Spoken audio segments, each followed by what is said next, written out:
ನಮಸ್ತೆ ವೀಕ್ಷಕರೇ, ನ್ಯೂಸ್ 18 ಡಿಜಿಟಲ್ಗೆ ಸ್ವಾಗತ. ನಾನು ನಿಮ್ಮ ಮುನಿರಾಜು.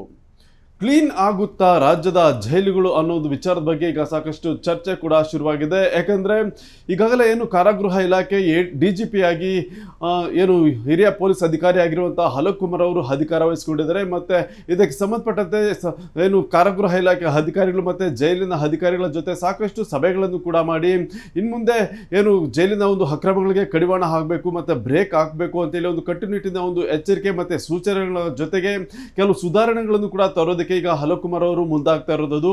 ಆದ್ರಿಂದ ಈಗ ಜೈಲುಗಳಲ್ಲಿರುವಂಥ ಒಂದು ಏನು ಇಷ್ಟು ದಿನ ಏನು ನಡೀತಾ ಇತ್ತು ಒಂದು ಅವ್ಯವಹಾರ ಮತ್ತು ಅಕ್ರಮಗಳು ಅದಕ್ಕೆ ಬ್ರೇಕ್ ಬೀಳುತ್ತಾ ಅನ್ನೋ ಒಂದು ವಿಚಾರದ ಬಗ್ಗೆ ಈಗ ಸಾಕಷ್ಟು ಚರ್ಚೆಗಳು ಕೂಡ ಈಗ ಆರಂಭ ಆಗಿರೋದು.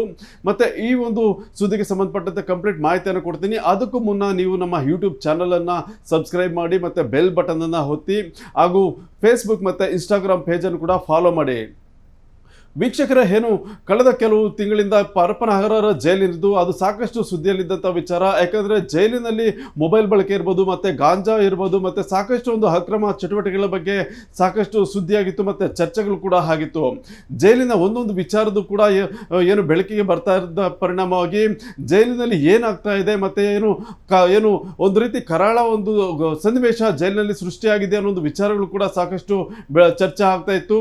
ಯಾಕಂದರೆ ಜೈಲಿನಲ್ಲಿರುವಂಥ ಕೈದಿಗಳು, ಆರೋಪಿಗಳು ಮೊಬೈಲ್ ಬಳಕೆ ಮಾಡುತ್ತದೆ ಮತ್ತು ಹೊರದ ಜಗತ್ತಿನ ಜೊತೆ ಒಂದು ನಿರಂತರ ಸಂಪರ್ಕ ಕೂಡ ಇಟ್ಕೊಂಡಿರೋದು ಕೂಡ ಬೆಳಕಿಗೆ ಬಂದಿತ್ತು. ಆದ್ದರಿಂದ ಅಲ್ಲಿನ ವ್ಯವಸ್ಥೆಗಳ ಬಗ್ಗೆ ಒಂದು ಅಧಿಕಾರಿಗಳ ವಲಯದಲ್ಲಿ ಮತ್ತು ಸಾರ್ವಜನಿಕ ವಲಯದಲ್ಲಿ ಕೂಡ ಸಾಕಷ್ಟು ಚರ್ಚೆ ಕೂಡ ಆಗಿ ಇದಕ್ಕೆ ಯಾವಾಗ ಕಡಿವಾಣ ಬೀಳುತ್ತೆ ಮತ್ತು ಯಾವಾಗ ಸುಧಾರಣೆಗಳು ಆಗುತ್ತೆ ಅನ್ನೋದು ವಿಚಾರ ಬಗ್ಗೆ ಸಾಕಷ್ಟು ಚರ್ಚೆ ಕೂಡ ಆರಂಭ ಆಗಿತ್ತು. ಇದೀಗ ಕಾರಾಗೃಹ ಇಲಾಖೆ DGP ಆಗಿ ಹಿರಿಯ ಪೊಲೀಸ್ ಅಧಿಕಾರಿಯಾಗಿರುವಂಥ ಅಲೋಕ್ ಕುಮಾರ್ ಅವರು ಅಧಿಕಾರ ವಹಿಸಿಕೊಂಡಿದ್ದಾರೆ. ಏನು ಇವರು ಅಧಿಕಾರ ವಹಿಸಿಕೊಂಡ ಬಳಿಕ ಈಗಾಗಲೇ ಸಾಕಷ್ಟು ಒಂದು ಚರ್ಚೆ ಸಭೆಗಳನ್ನು ಕೂಡ ಮಾಡಿ ಸುಧಾರಣೆ ತರೋದ್ರ ಬಗ್ಗೆ ಕೆಲವು ಸಲಹೆ ಸೂಚನೆಗಳನ್ನು ಕೂಡ ಈಗ ಕೊಡ್ತಾ ಇದ್ದಾರೆ. ಅದರ ಜೊತೆಗೆ ಕೆಲವು ಕಟ್ಟುನಿಟ್ಟಿನ ಒಂದು ಎಚ್ಚರಿಕೆಗಳನ್ನು ಕೂಡ ಕೊಡ್ತಾ ಇರೋದು. ಮತ್ತು ಅಧಿಕಾರಿಗಳು ಕೂಡ ಯಾವ ರೀತಿ ಇನ್ನು ಮುಂದೆ ಕೆಲಸ ಮಾಡಬೇಕು ಮತ್ತು ಏನೆಲ್ಲ ಒಂದು ಕಡಿವಾಣಗಳನ್ನು ಹಾಕಬೇಕು ಅನ್ನೋದ್ರ ಬಗ್ಗೆ ಕೂಡ ಕೆಲವು ಸೂಚನೆಗಳನ್ನು ಕೂಡ ಸ್ವಲ್ಪ ಎಚ್ಚರಿಕೆಯಿಂದಲೇ ಕೊಡ್ತಾ ಇರೋದು.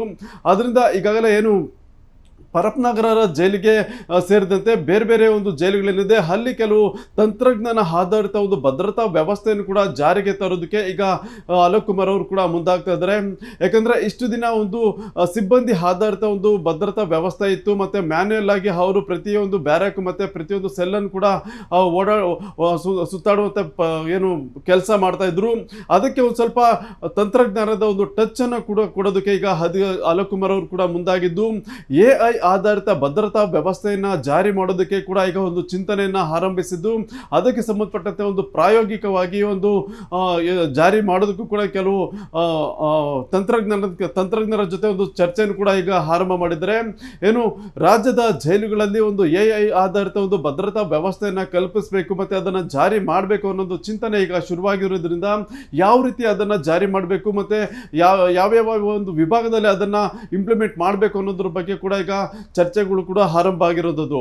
ಯಾಕಂದರೆ AI ಆಧಾರಿತ ಒಂದು ಭದ್ರತಾ ವ್ಯವಸ್ಥೆ ಜಾರಿ ಮಾಡೋದ್ರಿಂದ ಸಾಕಷ್ಟು ಸುಧಾರಣೆಗಳನ್ನು ತರೋದಕ್ಕೆ ಸಾಧ್ಯ ಆಗುತ್ತೆ ಮತ್ತು ಮ್ಯಾನ್ ಪವರ್ ಮೇಲೆ ಒಂದು ಹೆಚ್ಚಿನ ಒತ್ತಡ ಏನಿದೆ ಈಗ ಅದನ್ನು ಕೂಡ ಕಡಿಮೆ ಮಾಡ್ಬೋದು. ಅದರಿಂದ ಮತ್ತೆ ಸಾಕಷ್ಟು ಒಂದು ಪರಿಣಾಮಕಾರಿಯಾಗಿ ಕೆಲಸವನ್ನು ಕೂಡ ಮಾಡೋದಕ್ಕೆ ಮತ್ತು ಸುಧಾರಣೆಯನ್ನು ಮಾಡೋದಕ್ಕೂ ಕೂಡ ಸಾಧ್ಯ ಆಗುತ್ತೆ ಅನ್ನೋದು ವಿಚಾರದಿಂದ ಈಗ AI ಆಧಾರಿತ ಒಂದು ಭದ್ರತಾ ವ್ಯವಸ್ಥೆಯನ್ನು ಪರಪ್ಪನಗರ ಜೈಲು ಸೇರಿದಂತೆ ಬೇರೆ ಬೇರೆ ಕಡೆಗಳಲ್ಲಿ ಅದನ್ನು ಜಾರಿ ಮಾಡೋದಕ್ಕೆ ಕೂಡ ಈಗ ಚಿಂತನೆಯನ್ನು ನಡೆಸಿದ್ದಾರೆ.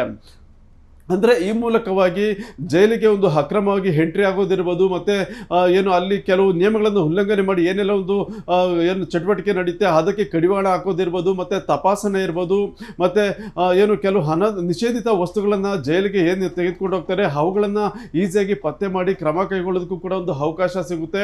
ಆದ್ದರಿಂದ ಈ ಎಲ್ಲ ಒಂದು ಸವಲತ್ತುಗಳು ಏನು ಈಗ ನಡೀತಾ ಇರುವಂಥ ಮೊಬೈಲ್ ಚಟುವಟಿಕೆಗಳಿರ್ಬೋದು ಮತ್ತು ಗಾಂಜಾ ಸಪ್ಲೈ ಇರ್ಬೋದು, ಇಂಥ ಒಂದು ಅಕ್ರಮ ಚಟುವಟಿಕೆಗಳಿಗೆ ಕಡಿವಾಣ ಹಾಕೋದಕ್ಕೆ AI ಆಧಾರಿತ ಒಂದು ಭದ್ರತಾ ವ್ಯವಸ್ಥೆಯನ್ನು ಜಾರಿ ಮಾಡಬೇಕು ಅಂತೇಳಿ ಈಗ ಅಲೋಕ್ ಕುಮಾರ್ ಅವರು ಒಂದು ಚಿಂತನೆಯನ್ನು ಮಾಡಿದ್ದು.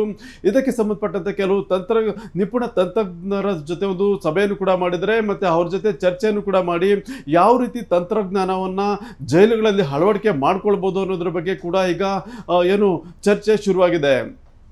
ಏನು ವೀಕ್ಷಕರೇ, ಕಳೆದ ಕೆಲವು ತಿಂಗಳಿಂದ ನೋಡ್ಬೋದಾಗಿತ್ತು, ಪರಪ್ ನಗರ ಜೈಲಿನಲ್ಲಿ ಸಾಲು ಮೊಬೈಲ್ ಬಳಕೆ ಪ್ರಕರಣಗಳು ಕೂಡ ಬೆಳಕಿಗೆ ಬಂದಿತ್ತು. ಉಗ್ರರಿಂದ ಹಿಡಿದು ಸಣ್ಣ ಪುಟ್ಟ ಆರೋಪಿಗಳ ತನಕ ಕೂಡ ಮೊಬೈಲ್ ಅನ್ನ ಬಳಕೆ ಮಾಡಿ ಹೊರ ಜಗತ್ತಿನ ಜೊತೆ ಒಂದು ಸಂಪರ್ಕವನ್ನು ಕೂಡ ಸಾಧಿಸಿರೋದು ಕೂಡ ಗೊತ್ತಾಗಿತ್ತು.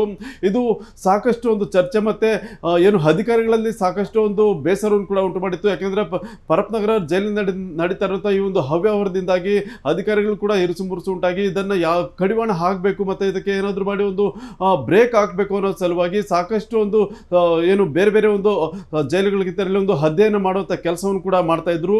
ಆದ್ರಿಂದ ಈಗ ಈ ಒಂದು ಅಕ್ರಮ ಮತ್ತೆ ಅವ್ಯವಹಾರದ ಒಂದು ಚಟುವಟಿಕೆಗಳಿಗೆ ಬ್ರೇಕ್ ಹಾಕುವಂತ ಸಲುವಾಗಿ ಈಗ ತಂತ್ರಜ್ಞಾನದ ಮೊರೆ ಹೋಗಿದ್ದು ಸ್ವಲ್ಪ ಏನಾದರೂ ಸುಧಾರಣೆ ತರಬೇಕು ಅನ್ನೋ ಕಾರಣಕ್ಕೋಸ್ಕರ ಈಗ ಆಧುನೀಕರಣ ಮಾಡುವಂತ ವ್ಯವಸ್ಥೆಯನ್ನು ಕೂಡ ಈಗ ಇಲಾಖೆಯಿಂದ ನಡೀತಾ ಇದೆ.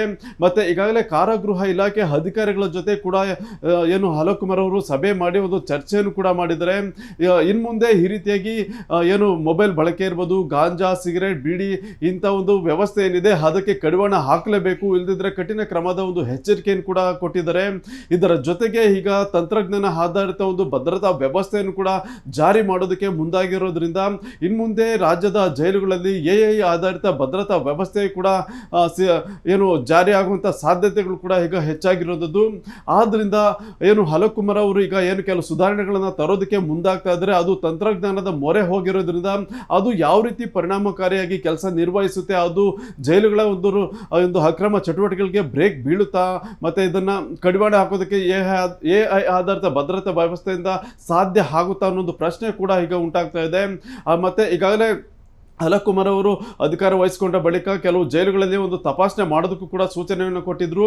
ಅದರಂತೆ ಈಗಾಗಲೇ ರಾಜ್ಯದ ಪರಪ್ ನಗರ ಜೈಲು ಸೇರಿದಂತೆ ಬೇರೆ ಬೇರೆ ಜೈಲುಗಳಲ್ಲಿ ತಪಾಸಣೆ ಮಾಡಿದಾಗ ಅಲ್ಲಿ ಕೂಡ ಕೆಲವು ಮೊಬೈಲ್ ಫೋನ್ಸ್ ಪತ್ತೆಯಾಗಿದೆ, ಮತ್ತೆ ಗಾಂಜಾ ಪಾಕೆಟ್ಗಳು ಕೂಡ ಪತ್ತೆಯಾಗಿದೆ, ಚಾರ್ಜರ್ಸ್ ಮತ್ತೆ ಸಿಮ್ ಕಾರ್ಡ್ಗಳು ಕೂಡ ಪತ್ತೆಯಾಗಿರೋದು. ಅವುಗಳನ್ನು ಜಪ್ತಿ ಮಾಡಿ ಈಗ ತನಿಖೆಯನ್ನು ಕೂಡ ಮಾಡ್ತಾ ಇದ್ದಾರೆ. ಮತ್ತೆ ಈಗಾಗಲೇ ಏನು ಅಲೋಕ್ ಕುಮಾರ್ ಅವರು ಪರಪ್ ನಗರ ಜೈಲಿಗೂ ಕೂಡ ಭೇಟಿಯನ್ನು ಕೊಟ್ಟು ಅಲ್ಲಿ ನಡೀತಿರುವಂತಹ ಒಂದು ವ್ಯವಸ್ಥೆಗಳ ಬಗ್ಗೆ ಕೂಡ ಸಂಪೂರ್ಣ ಮಾಹಿತಿಯನ್ನು ಕೂಡ ಪಡ್ಕೊಂಡಿದ್ದಾರೆ. ಪ್ರತಿಯೊಂದು ಬ್ಯಾರಕ್ ಮತ್ತೆ ಸೆಲ್ಗಳಿಗೂ ಕೂಡ ಭೇಟಿ ಕೊಟ್ಟು ಯಾವ ರೀತಿ ವ್ಯವಸ್ಥೆ ಇದೆ ಮತ್ತೆ ಏನೆಲ್ಲ ಒಂದು ಚಟುವಟಿಕೆಗಳು ನಡೀತಾ ಇದೆ ಅನ್ನೋದ್ರ ಬಗ್ಗೆ ಮಾಹಿತಿಯನ್ನು ಪಡ್ಕೊಂಡು ಅಲ್ಲಿನ ಅಧಿಕಾರಿ ಸಿಬ್ಬಂದಿಗೆ ಒಂದು ರೀತಿ ಖಡಕ್ ಆಗಿ ಒಂದು ಎಚ್ಚರಿಕೆಯನ್ನು ಕೂಡ ಕೊಟ್ಟಿರೋದು. ಮತ್ತೆ ಇನ್ನು ಉಳಿದಂತಹ ಒಂದು ಜೈಲುಗಳಿಗೂ ಕೂಡ ಭೇಟಿ ಕೊಟ್ಟು ಅಲ್ಲಿರುವಂತಹ ವ್ಯವಸ್ಥೆಗಳು ಮತ್ತೆ ಯಾವ ರೀತಿ ಕಾರ್ಯಾಚರಣೆ ನಡೀತಾ ಇದೆ ಅನ್ನೋದ್ರ ಬಗ್ಗೆ ಕೂಡ ಮಾಹಿತಿಯನ್ನು ಪಡ್ಕೊಂಡು ಕೆಲವು ಸುಧಾರಣೆಗಳನ್ನ ತರೋದಕ್ಕೆ ಕೂಡ ಈಗ ಅವರು ಮುಂದಾಗಿದ್ದಾರೆ. ಇದು ಇವತ್ತಿನ ವಿಶೇಷ. ಮುಂದೆ ಇದೇ ರೀತಿಯ ಸುದ್ದಿಗೋಸ್ಕರ ನೋಡ್ತಾ ಇರಿ News18 ಡಿಜಿಟಲ್ ಕನ್ನಡ. ನಿರ್ಭೀತ, ನಿಷ್ಪಕ್ಷಪಾತ, ವಿಶ್ವಾಸಾರ್ಹ ಸುದ್ದಿಗಳಿಗೆ ಮತ್ತೊಂದು ಹೆಸರಾಗಿರೋ News18 ಕನ್ನಡ ಈಗ ಆಪ್ನಲ್ಲೂ ಲಭ್ಯ ಇದೆ. ದಯವಿಟ್ಟು ಇಲ್ಲಿರೋ QR ಕೋಡ್ ಅನ್ನ ಸ್ಕ್ಯಾನ್ ಮಾಡಿಕೊಂಡು ಆಪ್ ಡೌನ್ಲೋಡ್ ಮಾಡೋದಕ್ಕೆ ಮರಿಬೇಡಿ. ನಿಮ್ಮ ಬೆಂಬಲ ಹೀಗೆ ಸದಾ ನಮ್ಮೊಂದಿಗಿರಲಿ. ಧನ್ಯವಾದ.